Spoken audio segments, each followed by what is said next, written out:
சரி, அடுத்த தகவல். ஸ்டூடியோ பொறுத்த வரைக்கும் ஒரு ஒரு டிஸ்கஷன், உளவியல் ரீதியான டிஸ்கஷன். ஆனால் யுஎஸ்ஏ பொறுத்த வரைக்கும் அப்படிலாம் கிடையாது. கருப்பாக இருந்தாலும் சரி, வெள்ளையாக இருந்தாலும் சரி, எல்லாம் ஒரு டெக்னாலஜி இருக்குது. அதில் அவங்க மாடுலேஷன் செஞ்சுக்குவாங்க. எனக்குமே அப்படி ஒரு கருக்குன்னு தான் இருக்குது. என்ன அப்படின்னா, கொரியன் படத்துலலாம் நடிக்கிறோமே, கருப்பாயிட்டோம்னா எப்படி வெள்ளையாக மாறுறது? டெக்னாலஜிலாம் போதாகுமா? ஏன்னா கொரியன் படத்தில் இருக்கிறவங்க எல்லாருமே வெள்ளை வெள்ளைன்னு தான் இருப்பாங்க. அதிகப்படியாக ஆக்டர் அப்படின்றவங்களே நல்லா வெள்ளையாக தான் இருப்பாங்க. மகேஷ் பாபுலேருந்து நிறையா பேர் அப்படி தான் வெள்ளையாக தான் இருக்கிறாங்க. நம்ம மட்டும் கருப்பாயிட்டோமா எப்படி தோதாகுமா அப்படின்றது எனக்கு ஒரு உணர்வாக தான் இருந்தது. ஆனால் ஒரு சில டைரக்டர்ஸ்லாம் அதெல்லாம் நினச்சி நீங்கள் கவலைப்படாதீங்க, நீங்கள் பாட்டு உங்கள் வேலையை செய்யுங்க, நம்ம ஏதாவது ஒன்று கேமராவில் நம்ம தோது பார்த்துக்கலாம் அப்படின்ற மாதிரி சொல்லியிருக்காங்க. அது இல்லாமல் இப்போ டெக்னாலஜிலாம் மாறிடுச்சிங்க. நிறையா காஸ்மெட்டிக்ஸ்லாம் இருக்குது. நிறையா உங்களுக்கு சேலத்தில் இருக்கிறனால உங்களுக்கு ஒன்றும் அவ்வளோ தோதாகலை. நீங்கள் சென்னையெல்லாம் வந்து பாருங்கள், பயங்கரமான டெக்னாலஜி எல்லாம் வேறு லெவலில் இருக்குது. ஓகே, ஓரளவு இந்த மலேசியா, சிங்கப்பூர் அளவுக்கு தரமாக தான் இருக்குது.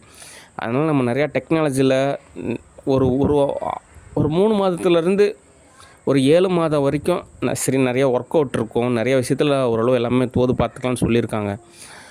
ஓகே, அதனால தான் ஓரளவு கொஞ்சம் ரிலாக்ஸாக இருக்கேன். ஓகே, அதனால தான் எல்லா ஆர்டிஸ்ட்டுக்குமே அதே தகவல் தான். நீங்கள் கருப்பாக இருக்கீங்களா, வெள்ளையாக இருக்கீங்களா அப்படின்றது கான்செப்ட் கிடையாது. அதெல்லாம் நம்ம சரி செஞ்சுக்கலாம். என்ன, நீங்கள் சரியான பதத்தில் இருக்கணும் அப்படின்றதான் கான்செப்ட்டு. ஓகே, அதனால் நீங்களும் பயப்படாதீங்க, என்னையும் பயமுறுத்தாதீங்க. ஓகே, ஆனாலும் ஒரு ஆர்டிஸ்ட்டு அப்படிங்கிறப்போ சரியான இடம், அப்புறம் சரியான விஷயம், நிறையா விஷயம் தோதாக இருக்கணும், நிறையா விஷயத்தில் ஒரு பதமாக இருக்கணும் அப்படின்றதெல்லாம் சரிதான்.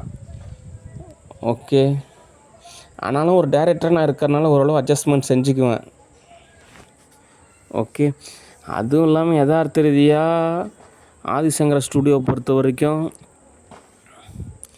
நீங்கள் அந்த காலத்தில் மணலில் உக்காந்துட்டு திரைப்படம் பார்ப்பாங்க. அதே மாதிரி தான் உள்நிலையோட மேம்பாடு. ஓகே, அதனால் பயப்படுறதுக்கெலாம் ஒன்றும் கிடையாது. எல்லாம் மேக்கப்பில் தோது பார்த்துக்கலாம். ஓகே, அது இல்லாமல் நிறையா மெடிடேஷன், நிறையா கான்செப்ட் இருக்குது. அதனால் நானே ஓரளவு தோது பார்த்துக்குவேன். ஓகே, சரி, அடுத்து என்ன தகவல் அப்படின்னா, வேலை தான். ஒரு சில மூவிஸ் புக் பண்ணணும், அட்லீஸ்ட் ட்ராமாவாவது புக் பண்ணணும், அட்லீஸ்ட் ஒரு வெப் சீரிஸாவது புக் பண்ணணும். அதுக்கு ஒரு பதம் பக்குவம் அப்படின்றது அவசியம். அதுக்கு சரியான ஆர்டிஸ்ட்டு தேவை, முதலாவது ஆக்ட்ரஸ் தேவை, ப்ரொடியூசர் தேவை, எல்லாமே தோதாகணும். ஓகே, சரி, அடுத்து நான் தமிழ் மற்றும் கிடையாது, இந்தியாவில் இருக்கக்கூடிய எல்லா ஸ்டூடியோவிலையுமே நான் மூவி புக் பண்ணுறப்போ ப்ரொடியூசர் அப்படின்ற அந்த ஒரு வார்த்தை வந்து எனக்கு மிஸ் ஆகுது.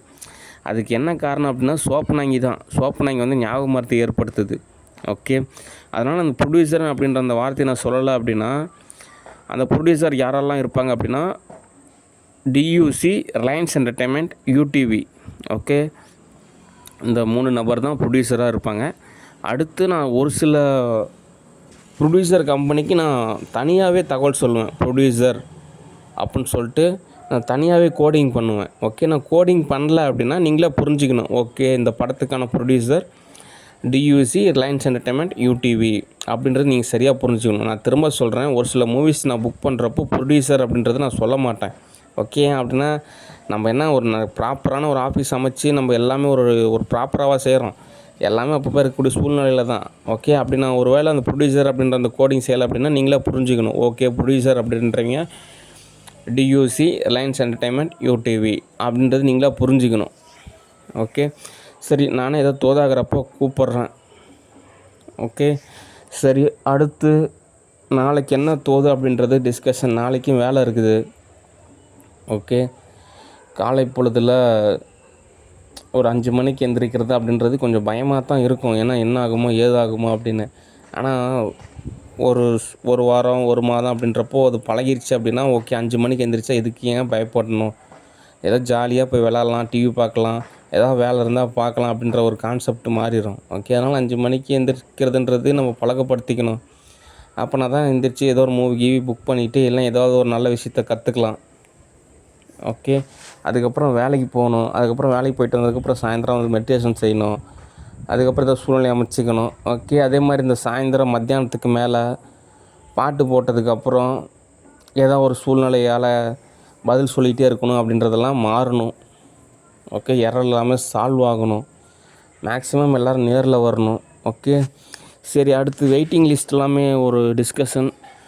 Actress Nayanthara discussion. நான் வந்துட்டு கேரளாவில் மூவி புக் பண்ணுறேன், அவசரப்படாதீங்க. ஓகே. ஒரு 5 லட்சம் 10 லட்சம் காசு இருந்தால் ஒன்றும் தெரிவிக்காது. அதாவது என்ன சொல்கிறது அப்படின்னா, இதுக்கு மேலே அவங்களுக்கு சொல்லி புரிய வைக்கிறதுன்றது டூ லேட். ஏன் ஏன் அப்படின்னா ஆல்ரெடி எல்லாம் ஆரம்பத்துலேயே எல்லாம் சொல்லி கொடுத்துருக்கணும். நீங்கள் பேசுகிற அந்த மெட்ராஸ் பாஷை மட்டும்தான் கொஞ்சம் மாறி இருக்குது. ஓகே. மற்றபடி நான் ஆத்ம நிலை அகநிலையெல்லாம் அவ்வளோவா மாறல. ஏன் அப்படின்னா ஒரு டைரக்டரு நமக்காக மூவி புக் பண்ணுவார். அப்படி புக் பண்ணால் நம்ம மார்க்கெட் கிடைக்கும், காசு கிடைக்கும் அப்படின்ற கான்செப்ட்லாம் புரியல. யாரோ ஒரு ப்ரொடியூசர் காசு கொடுப்பாங்க, எப்போயாவது ஒரு டைரக்டர் வருவாங்க, எங்கேயோ ஒரு இடத்துல லொக்கேஷன்லாம் படம் நடக்கும், எப்போயோ நமக்கு ஒரு காசு கிடைக்கும். அதுக்கு என்ன காரணம் அப்படின்னா நீங்கள் செட்டில்.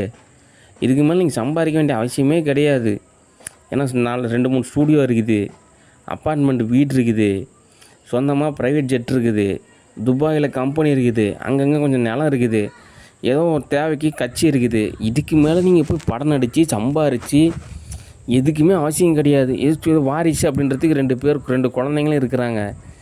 அதனால் நீங்களாம் ஆல்ரெடி செட்டில்.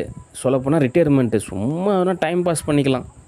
கிராமத்துக்கு பொண்ணுங்க, நான் வந்துட்டு இன்னும் அப்படியே தான் இருக்கேங்க, நான் இன்னும் இப்படி தாங்க இருக்கேன்னு சொல்லிட்டு ஏமாற்றி பப்ளிசிட்டிலாம் ஏதோ தோது பார்த்துக்கலாம்.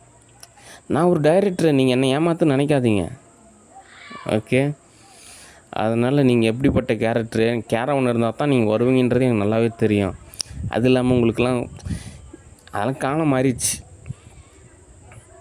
ஓகே. அதனால் உங்கள் கான்செப்ட்லாம் எனக்கு புரியும். அதனால் ஏதாவது ஒரு 5 லட்சம் 10 லட்சம் கேஷ் கொடுத்தீங்க அப்படின்னா உங்களுக்கு தகுந்த மாதிரி ஏதாவது ஒன்று புக் பண்ணி கொடுப்பேன். அதுக்கப்புறம் அதுலேருந்து உங்களுக்கு ஏதோ ஒரு கேஷ் கிடைக்கும். அதனால் ரியாலிட்டியான ஸ்டேட்டஸ் நான் சொல்லிட்டேன். ஓகே. சரி, அடுத்த கொஸ்டின். ராஷ்மிகா தேவகொண்டாரா டிஸ்கஷன். வெயிட் பண்ணுங்கள், எனக்கு ஒரு வாரம் டைம் கொடுங்க. நான் என்ன எதுன்னு கன்சல்ட் பண்ணிட்டு நான் உங்களுக்கு என்னென்னு தகவல் சொல்கிறேன். ஓகே. ஏன் அப்படின்னா நடந்த நிகழ்வு எல்லாமே சரியாக தவறா அப்படின்றது எல்லாத்தையும் விட எனக்கு ஒரு வாரம் டைம் கொடுங்க. நான் என்னென்னு கன்சல்ட் பண்ணிட்டு உங்களுக்கு என்னென்ன மூவிலாம் தோதாகும், இல்லை அல்லது புதுசாக ஒரு மூவி புக் பண்ணலாமா அப்படின்றதெல்லாம் கன்சல்ட் பண்ணிட்டு நான் உங்களுக்கு ஒரு வாரத்தில் நான் உங்களுக்கு தகவல் சொல்கிறேன். ஓகே. அது வரைக்கும் கொஞ்சம் வெயிட் பண்ணுங்கள். ஓகே. சரி, அடுத்த தகவல். Actress Jyothika discussion. அவங்களும் நிறையா மூவிஸ் புக் பண்ண சொல்கிறாங்க. நீங்களும் கொஞ்சம் ஏதாவது ஒரு 5 லட்சம் 10 லட்சம் காசு கொடுத்தீங்க அப்படின்னா தோதாகும். அதனால் நீங்களாம் இந்த மாதிரி நாளைக்கெல்லாம் படப்பிடிப்பு நடந்து அதுக்கப்புறம் கேஷ் கிடச்சி அதுக்கப்புறம் தான் வீட்டில் போய் சோறு ஆக்குற நிலமை இருக்குது அப்படின்ற கான்செப்டே கிடையாது. அதனால் நீங்களாம் செட்டில் ஆனதுனால சும்மா ஏதோ ஒரு சூழ்நிலை அமைஞ்சிச்சின்னா ஓகே அப்படின்ற மாதிரி இருக்கிறனால என்ன பண்ண முடியும்? ஏதோ சூழ்நிலை அமைகிறப்ப தான். அது வரைக்கும் நீங்கள் காத்துருங்க. ஏதாவது ஒரு ப்ரொடியூசர் ஏதாவது கேஷ் கொடுத்தா தான். ஓகே. அடுத்த ஆக்டர் சூர்யா. உங்களுக்கும் அதே பதில் தான். நான் ரொம்ப நாள் ஒரு வாரத்துக்கு முன்னாடி யோசிச்சுட்டேன், நீங்களும் நானும் சேர்ந்து ஒரு படம் நடிக்கலாம் அப்படின்னு. ஏன்னா அதுக்கு தகுந்த மாதிரி எல்லாம் சூழ்நிலையும் அமைஞ்சிச்சு. ஆனால் என்ன பிரயோஜனம்? ஒரு 5 லட்சம் ஒரு 10 லட்சம் நீங்கள் காசு கொடுத்தீங்கன்னா நான் உங்களுக்கு எல்லாமே தோதாக அமைச்சு கொடுப்பேன். ஓகே.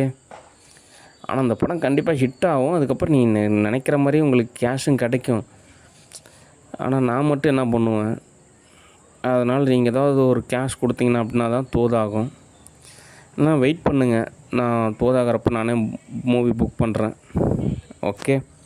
பொதுவாக எல்லா ஆர்டிஸ்ட்டுக்குமே அதுதான் தகவல். ஓகே. டைரக்டர்லாம் நீங்கள் நினைக்கிற மாதிரி பெரிய பணக்காரங்களாம் கிடையாது. அவங்க ஏதோ கூலிக்கு வேலை செய்கிற மாதிரி கான்செப்ட், அவ்வளோதான். ப்ரொடியூசர் தான் முதலாளின்ற மாதிரி கான்செப்ட்டு, அவ்வளோதான். முதலாளி எப்போ வேலை கொடுத்தாரோ அவ்வளோதான் கான்செப்ட்டு. முதலாளி வேலை கொடுத்தா தான் நிஜம் அப்படின்ற மாதிரி. ஓகே. அதனால் போட்டு குழப்பிக்காதீங்க. சரி, அடுத்த தகவல். அங்கே சேலம் மாவட்டம் பனமரத்துப்பட்டி டிஸ்கஷன். இங்கே வீடு இருக்குது, முகிலன்னு சொல்லிட்டு ஒரு நபர். அவங்க டேடி மம்மியும் அவங்க வசிக்கக்கூடிய வீடு எனக்கு திறந்துருக்காங்க.